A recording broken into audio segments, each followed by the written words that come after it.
En este video se desarrollarán tres temas: Guerra de Reforma, Segundo Imperio Mexicano y el Porfiriato. En 1853, México pasaba por un gran caos, muchos levantamientos en armas y una guerra en toda la región. Por esto, los gobernadores de ese entonces decidieron llamar al general Santa Anna y ofrecerle la presidencia con el fin de que este general pusiera en orden el país. En fin, el general Santa Anna terminó creando una dictadura y terminó vendiendo territorio nacional de las Mesillas. Entonces, esto causó gran problema entre los habitantes mexicanos, ya que el mismo general que había perdido la batalla contra los Estados Unidos había vendido territorio mexicano otra vez. Y en 1855, un grupo de revolucionarios liberales liderados por Juan Álvarez y Ignacio de Comonfort proclamaron un plan llamado el Plan de Ayutla, que era para derrotar y terminar con la dictadura de Santa Anna. Y después de derrotar la dictadura de Santa Anna, Juan Álvarez fue nombrado presidente y después sucedido por Ignacio Comonfort. En su mandato, Ignacio Comonfort reunió un grupo de políticos brillantes para redactar una constitución que diera rumbo al país. Esos políticos brillantes fueron Lerdo de Tejada, Melchor Ocampo, Guillermo Prieto y Benito Juárez. Y así, en esas reuniones fue como se redactó la Constitución de 1857, que atentaba contra los privilegios de la Iglesia. Esta Constitución molestó mucho a las facciones conservadoras, y es así como se empieza la Guerra de Reforma, en donde cada bando luchaba por sus ideales. Algunos de los ideales fueron: los conservadores luchaban por una monarquía constitucional, en cambio los liberales querían una república democrática en donde regían tres poderes: el ejecutivo, el legislativo y el judicial. Los conservadores luchaban porque la iglesia fuera un pilar muy alto en su monarquía. Los liberales luchaban porque la iglesia dejara de estar tan apegada al gobierno. Los conservadores luchaban por una educación que solo fuera para niños y jóvenes con estatus alto. En cambio, los liberales luchaban por una educación para todos. Entonces, los conservadores proclamaron el Plan de Tacubaya, que consistía en la caída del presidente Comonfort y de la Constitución de 1857. Después, el presidente Comonfort, al ver que ya no podía seguir gobernando con la Constitución de 1857, se apegó al Plan de Tacubaya. Y entonces es ahí donde se dice que el presidente Comonfort se dio un autogolpe de Estado y después le dio el poder a Félix de Uluaga.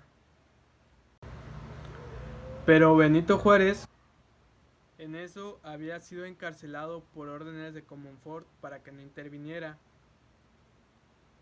Después de eso, Benito Juárez no se iba a quedar con las manos cruzadas y permitir que fácilmente Félix Zuluaga ocupara el lugar de la presidencia, debido a que la Constitución de 1857 decía que si el presidente no podía ejercer, el cargo quedaría en manos del presidente de la Suprema Corte, que era Benito Juárez. Entonces, en ese entonces existían dos presidentes, pero solamente uno podía tomar el cargo. Entonces, ambos presidentes o posibles presidentes empezaron a buscar aliados, como los Estados Unidos para los liberales y las potencias europeas para los conservadores. Como el México entonces estaba muy pobre, ambos bandos pidieron préstamos para poder vencer y tomar el mando del país. Finalmente, Benito Juárez, el bando de los liberales, venció a los conservadores con ayuda de Estados Unidos. en 1861. Entonces Juárez retomó el poder y restauró la Constitución y proclamó las leyes de reforma. Entonces Juárez, ya como único presidente, empezó a trabajar en la restauración del país, pero antes de que él pudiera hacer esto, tuvo que responder por las deudas de los préstamos que los liberales y los conservadores habían hecho a otras naciones. En eso, Francia, Europa e Inglaterra llegaron a costas mexicanas. Llegaron con amenaza de invadir. Pero en eso Benito Juárez logró convencerlos de que el pago se haría, pero después, porque en ese momento no tenían ningún recurso. Europa e Inglaterra dejaron México, pero Francia siguió con su invasión, tratando de llegar a la capital. Pero en eso, el 5 de mayo de 1862, se encontraron con el general Zaragoza, en donde perdieron la batalla, en la famosa batalla de Puebla. Después de eso, Francia enviaría más tropas y lograría llegar a la capital. Ya que Francia había capturado la capital, ahora necesitaba a alguien que tomara el mando del país. Los conservadores ya tenían una iniciativa. Se reunieron con Napoleón III, que en ese entonces era el gobernante de Francia, a pedirle que un noble ocupara el trono de México. Y ese noble fue Emiliano de Habsburgo. Al principio Habsburgo no fue bien recibido, especialmente por los juaristas que todavía seguían en México, huyendo por todo el territorio para no ser capturados. Pero Maximiliano de Habsburgo resultó ser un liberal, y esto molestó mucho a los conservadores, que fueron los que lo trajeron a México. Maximiliano enfrentó a Juárez y poco a poco fue venciendo a todas sus tropas que todavía quedaban en el país. Juárez nuevamente se aliaría con los Estados Unidos. Los Estados Unidos le ayudarían a Juárez a vencer poco a poco las tropas francesas, y en una batalla capturarían a Maximiliano de Habsburgo junto a sus líderes conservadores, donde serían fusilados. Juárez regresó a la Ciudad de México con la finalidad de ahora sí poder restaurar la nación. Juárez ganó las primeras elecciones de 1867, donde después, en las próximas elecciones se volvió a postular, donde sus dos contrincantes fueron Lerdo de Tejada y el general Porfirio Díaz, donde Juárez resultó ganador. Causó mucho descontento contra sus dos contrincantes. Porfirio Díaz elaboró un plan. Ese plan fue llamado el Plan de la Noria, que atentaba contra la reelección de la presidencia de Benito Juárez. Esa lucha que Porfirio Díaz había empezado no fue necesaria al último, porque Benito Juárez murió en 1872 por un mal corazón antes de ser presidente. Entonces, Lerdo de Tejada quedaría como presidente de esas elecciones. Lerdo de Tejada estuvo en la presidencia de 1872 a 1876.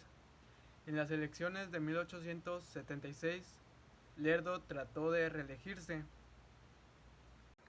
pero el general Porfirio promueve el Plan de Ayutla, el que reconoce la Constitución, las leyes de reforma, y se promueve a él como el presidente. José de la Cruz Porfirio Díaz Mori nació en Oaxaca el 15 de septiembre de 1830.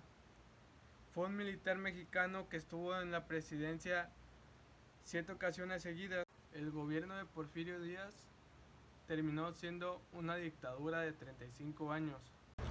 Durante ese largo periodo, Díaz intentó pacificar el país, implementó programas sociales y educativos y empezó la modernización del país con los alcantarillados, con las vías férreas, con las fábricas textiles, con las minas que se abrían y con mucha inversión extranjera.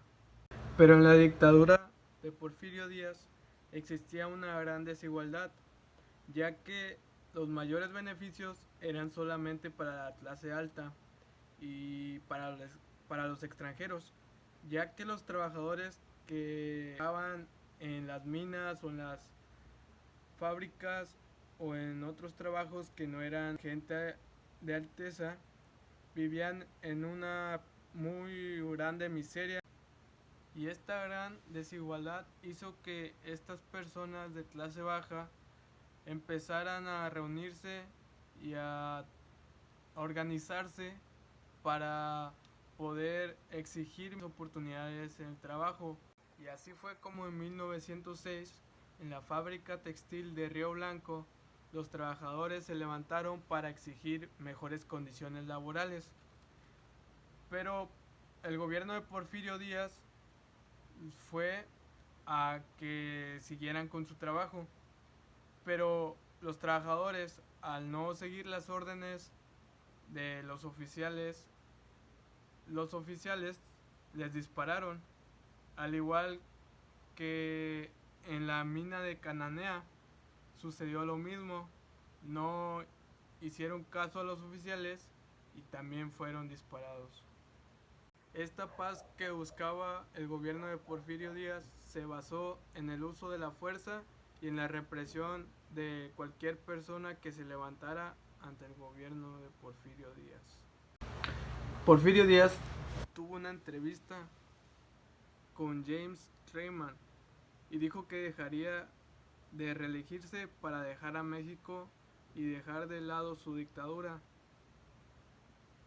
Pero esto no fue cierto. Porfirio Díaz, a los pocos días de las elecciones, se lanzó como candidato para así ganar nuevamente. Por esta razón, Francisco I. Madero publicó un libro llamado Sucesión Presidencial. En ese mismo año, 1910, creó una campaña para promover la antirreelección. Francisco I. Madero fue arrestado y encarcelado durante las elecciones por órdenes de Porfirio Díaz. En esas elecciones ganó Porfirio Díaz y Francisco Madero, después de un tiempo, logró escaparse de la cárcel y armar un plan contra la presidencia de Porfirio Díaz. El plan se llamaría el Plan de San Luis, que fue promulgado el 5 de octubre de 1910. Este plan sirvió para que Porfirio Díaz dejara de ser presidente y pasara a ser Francisco I. Madero, y convocando una nueva elección. Entonces fue como comenzó la guerra, en donde se levantaron en armas Pancho Villa y Clemente Orozco, que tomaron la ciudad de Juárez. Entonces Emiliano Zapata también se levantó en armas. Entonces fue ahí cuando Porfirio Díaz, al ver que el movimiento iba en serio, decide marcharse del país con destino a Francia. Entonces Madero tomaría la presidencia, terminando con la dictadura de Porfirio Díaz.